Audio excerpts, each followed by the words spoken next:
Olá pessoal, tudo bem com vocês? Nesta nossa aula vamos trabalhar aqui um assunto bem interessante e importante, onde ele trata das grandezas diretas e inversas ao mesmo tempo. Ou seja, eu tenho grandezas diretamente proporcionais e inversamente proporcionais, ambas ao mesmo tempo. Agora, antes de eu te mostrar todo esse exemplo aqui e como ele é resolvido, eu quero chamar a atenção para 3 detalhes bem importantes, tá? O primeiro deles é te dizer o que são grandezas diretamente proporcionais. São grandezas que, quando uma delas aumenta, a outra também aumenta.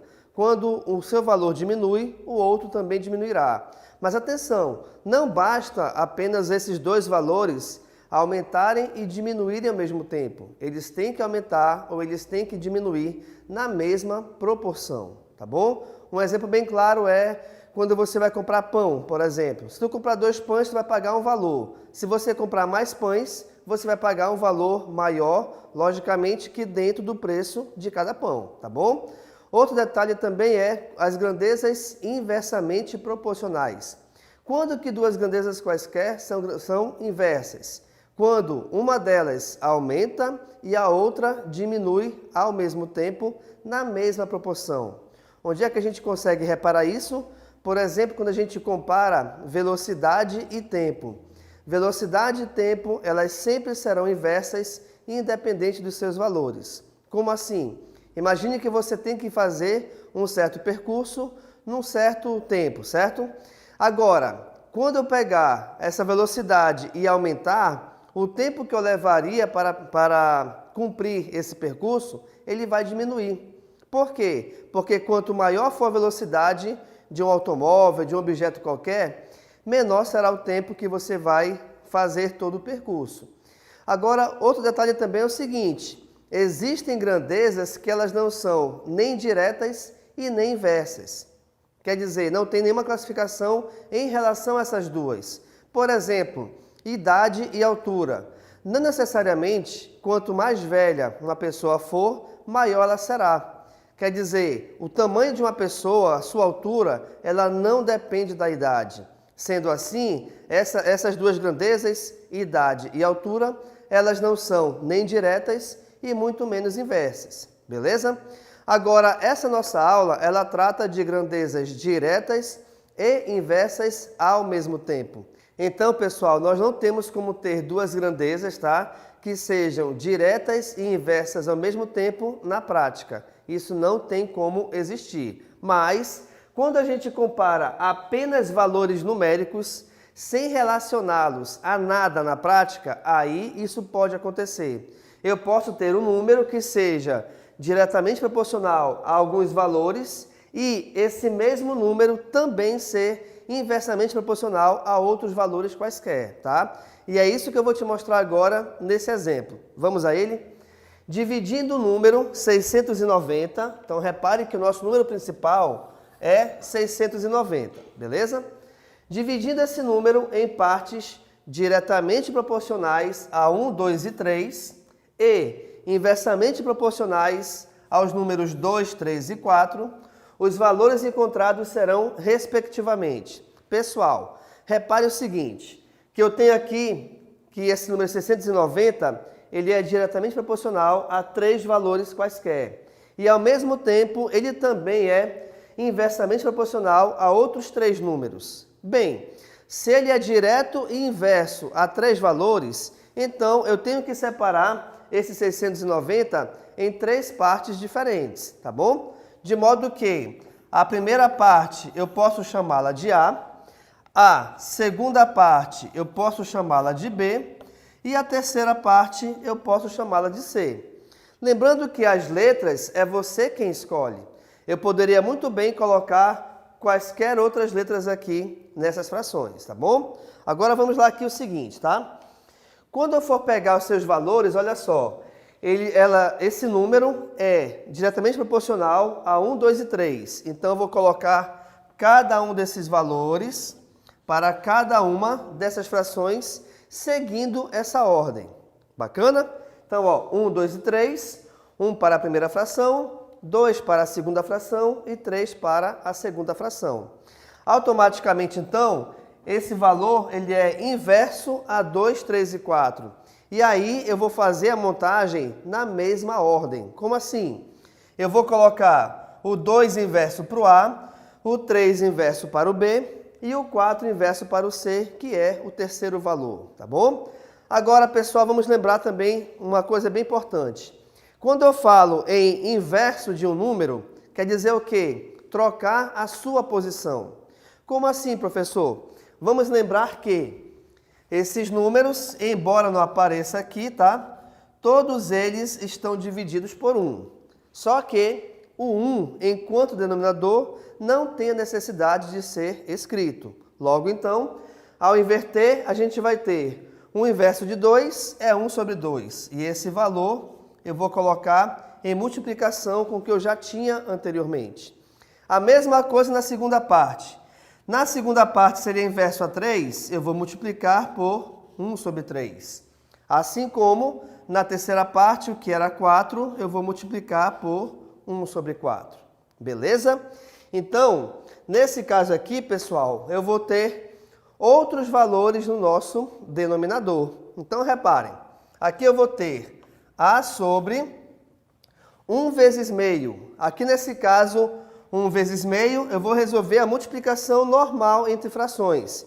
Valor de cima com valor de cima, valor de baixo com valor de baixo. Logo, então, 1 vezes meio é meio, ou 1 sobre 2. Aqui eu tenho B em cima. 2 vezes 1 terço. 2 vezes 1 é 2, então teremos 2 terços. Assim como na terceira parte eu tenho o C como numerador. 3 vezes 1 quarto, 3 vezes 1, 3 quartos. Bacana? Agora, vamos trabalhar especificamente sobre essas frações aqui. Por quê? Porque essas frações eu vou calcular entre elas o MMC dos seus denominadores. Essa é a segunda parte da resolução desse problema. Então, reparem que eu tenho 2, 3 e 4. E fica melhor nós trabalharmos o MMC utilizando a decomposição em fatores primos. Logo, então, reparem aqui comigo, eu vou colocá-los separados por vírgula e dividi-los pelos números primos. Como nós temos valores pares, comecemos essa divisão por 2, então. Então, teremos 2 vezes 1 é 2, repete o 3, até porque não dá para dividir 3 de forma exata por 2, certo? E 4 dividido por 2 é 2. Ainda temos em sua composição número par. Logo, vou continuar a divisão por 2. O 1 só repete. O 3, pelo mesmo motivo anterior, também vou repeti-lo. E dividindo 2 por 2 dá 1. Sobrou 1 e sobrou 3. Então, não se esqueçam que a decomposição ela será finalizada quando todos os valores à esquerda dessa linha vertical for igual a 1.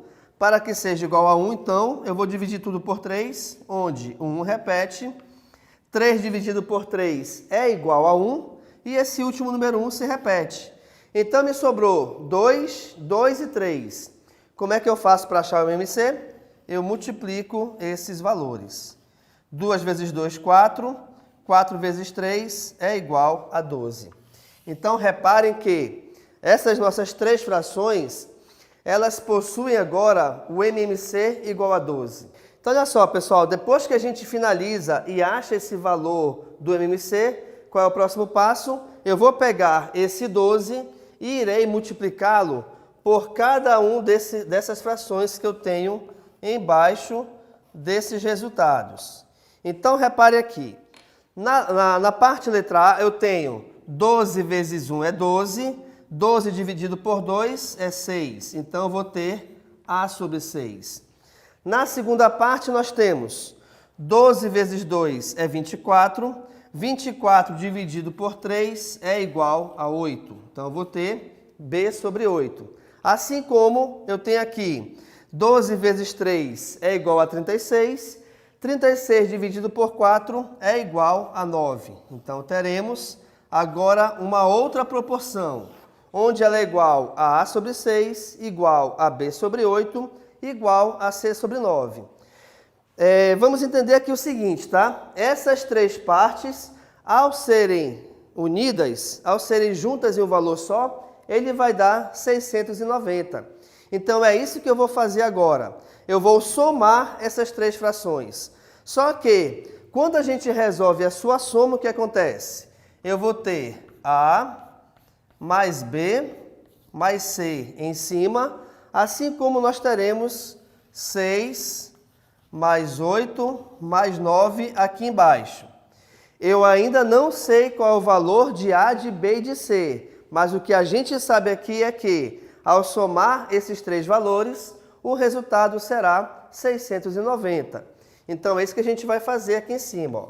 A soma desses três valores é igual a 690.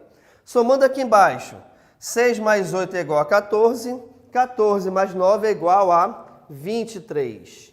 Então, nós temos aqui a divisão de 690 por 23, desculpa. Dividindo 690 por 23, nós acharemos como resultado igual a 30. E agora sim, vamos finalizar a nossa questão. Por quê? Porque esse 30 aqui, pessoal, é o valor do nosso K, que é a chamada, aliás, constante de proporcionalidade, tá? O que eu vou fazer então? Na primeira parte, repare aqui comigo, eu tenho A sobre 6. Automaticamente, então, o valor da primeira parte eu vou ter 6 vezes a constante, que nesse exemplo é igual a 30. Logo, então, multiplicando 6 vezes 30, o valor do A é igual a 180. Na nossa segunda fração, nós temos B sobre 8, e eu vou fazer a mesma coisa. O valor do B é igual a 8 vezes 30, onde o valor desse B é igual 3 vezes 8 é igual a 24, automaticamente, então, a nossa segunda parte vale 240. Assim como a nossa última parte, aliás, é C sobre 9, e nós temos, então, 9 vezes 30, beleza? Onde o resultado desse C é igual a 270, até porque 9 vezes 3 é 27 e a gente segue com o último zero. Isso quer dizer, então, pessoal, que dividindo essas partes e analisando com cada uma dessas alternativas, nós temos, então, 180, 240 e 270. Logo, analisando todas, a nossa resposta aqui é a letra A. Então, pessoal, o que a gente consegue verificar aqui é isso, tá? Quando você trabalhar com exercícios, com exemplos que envolvam números diretos e inversos ao mesmo tempo, isso não pode ser envolvido na prática. Mas, se eu estou analisando números cruamente, digamos assim, né, somente os números, esse número ele pode ser direto a alguns valores e inverso a outros valores ao mesmo tempo. Até porque, se a gente somar esses três valores, nós iremos voltar para 690. Legal, pessoal? Então, essa foi nossa aula sobre grandezas diretas e inversas ao mesmo tempo. Muito obrigado e tchau.